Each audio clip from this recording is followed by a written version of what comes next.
We think and talk about our future all the time, be it our job, vacations, holiday plans, or what we are going to do next. But did you know there is not just one future tense in English? Instead, we have several verb forms that can be used to talk about the future. And every time you change the verb form, you change what you want to say about the future. Hi, I'm Neha, and today we are going to learn about the tenses, the future tense in particular, and how we can use it in our everyday conversation. So stay tuned.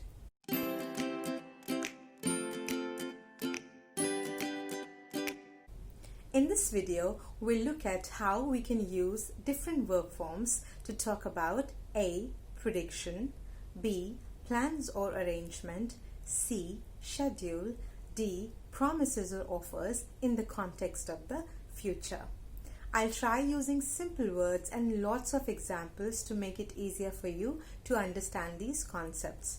And at the end of the video, I've put together a short exercise for you to practice all that you have learned today. So let's get started.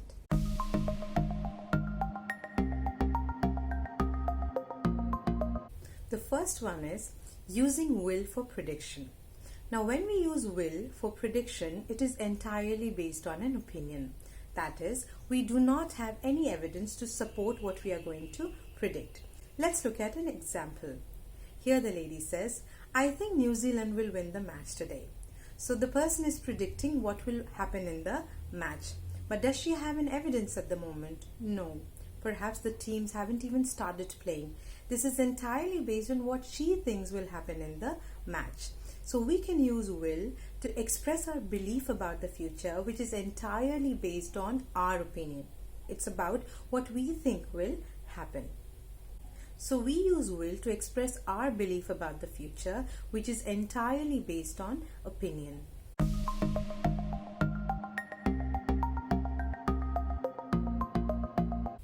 Next is using going to for prediction. So we can use going to talk about our prediction, which is based on a certain evidence, an evidence that you have now, based on which you can predict what is going to happen next. Let's look at the example here. The boy says, look at the clouds. It is going to rain today. Here, the person is basing his prediction on an evidence, in this case, the clouds. Let's look at another example.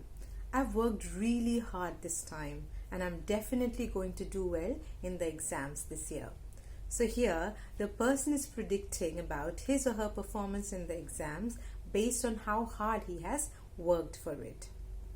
To sum up, we can use going to talk about predictions based on a certain evidence that we have now. Here we mean physical evidence and evidence that we can see.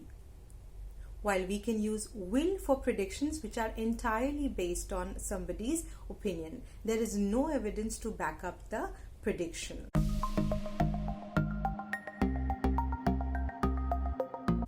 Talking about our plans and arrangements. Now there are different ways of talking about plans and arrangements, especially when you know the time and place. Now let's look at a few examples.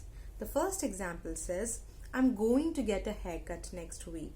Now perhaps the person here knows the time and place, maybe fixed an appointment where he or she wants to get a haircut from. So you will notice another usage of going to here, which can be used to talk about our plans for the future. The next example says, I'm getting a haircut next week. Now you will notice that we have used the present continuous tense to talk about the future plans. So there are two different ways of talking about future plans. One is going to, and the second is present continuous. You can also use present continuous to ask about somebody's future plans. For example, what are you doing next weekend? And the answer could be, I'm meeting my parents next weekend, or I'm going out with my friends next weekend. A third way of talking about future plans could be, I will be doing this in the future. For example, I'll be writing my next book next year. Or you can say, I'll be meeting my best friend after 3 years. So again, we are talking about our plans for the future, but this time we are using will be doing something.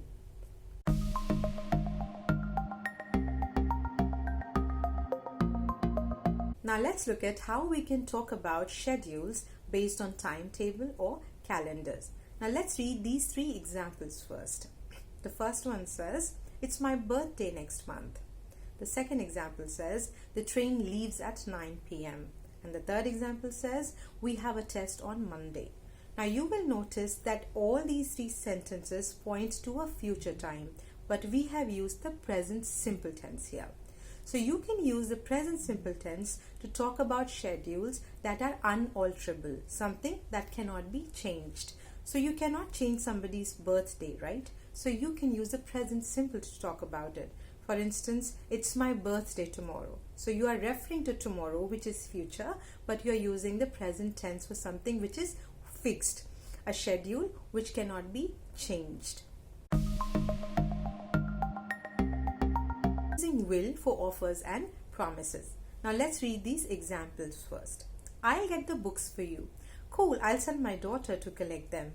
So you will notice that in this conversation, both the speakers are making promises or offering to do something in the future. So this is another usage of will. So you can use it to talk about what you will do for somebody or any promise or offer that you make. For instance, you can say, I'll send you an email tomorrow, or I'll send my umbrella to your place, or any time when you wish to make a promise or an offer vis-a-vis the future, you can use will.